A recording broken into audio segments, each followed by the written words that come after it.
अयोध्या नगरी कितनी पुरानी है, क्या आपको इसका अंदाजा है? भारतीय वेदों और शास्त्रों में भी अयोध्या का जिक्र मिलता है। अथर्ववेद में भी इस नगरी का साक्ष्य मिलता है।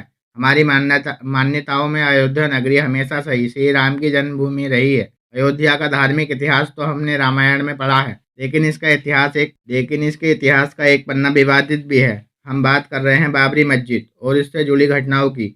इस वक्त पूरा पूरा भारत श्री राम की मूर्ति की प्राण प्रतिष्ठा को लेकर खुशियों में सरोवर है। ऐसे में क्यों ना राम मंदिर के इतिहास के बारे में जान लिया जाए। अधिकतर लोगों को लगता है कि यह विवाद 70 सालों से चला आ रहा है, लेकिन इसकी नींव असल में 16वीं सदी में ही रख दी गई थी। इसकी शुरुआत हुई साल 1528 में, जब बाबर के सेनापति मीर बाकी ने अयोध्या में बाबरी मस्जिद बनवाई। इस मस्जिद को मुगल काल की एक महत्वपूर्ण मस्जिद माना जाता था। वैसे बाबरी मस्जिद का मॉडर्न दस्तावेजों में भी जिक्र है, जैसे साल 1932 में छपी किताब अयोध्या ए हिस्ट्री में भी बताया गया है कि मीर बाकी को बाबर ने ही हुक्म दिया था कि अयोध्या में राम जन्मभूमि है और यहाँ के मंदिर को तोड़वाकर मस्जिद का निर्माण करवाना होगा। बाबर के सिपाही द्वारा बनाई गई इस मस्जिद का नाम बाबरी रख दिया गया। मस्जिद के बनने के 300 साल बाद इसे लेकर विवाद की पहली झलक दिखाई दी। 1553 से 1555 के बीच अयोध्या के मंदिरों को लेकर विवाद शुरू होने लगा। इंडियन हिस्ट्री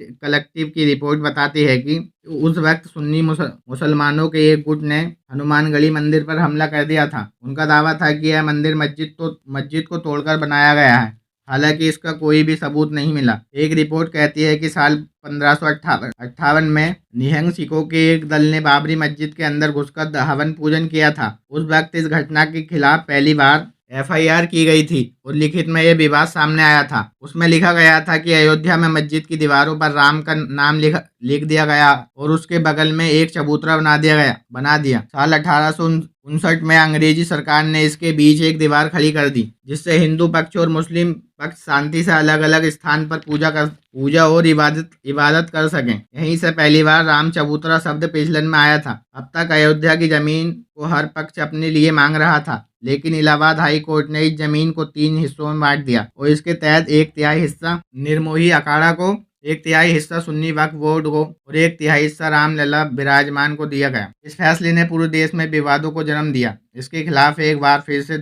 याचिका दायर हुई और सुप्रीम कोर्ट ने इलाहाबाद हाई कोर्ट की रूलिंग को रोक दिया। सुप्रीम कोर्ट ने इस हियरिंग को लेकर कहा कि इलाहाबाद हाई कोर्ट तीनों में से किसी पार्टी ने इसके लिए गुहार नहीं लगाई थी। इसके बाद चीफ जस्टिस गोगोई ने साल 2019 में 5 जजों की बेंच बनाई और पुराने फैसले को खारिज कर दिया।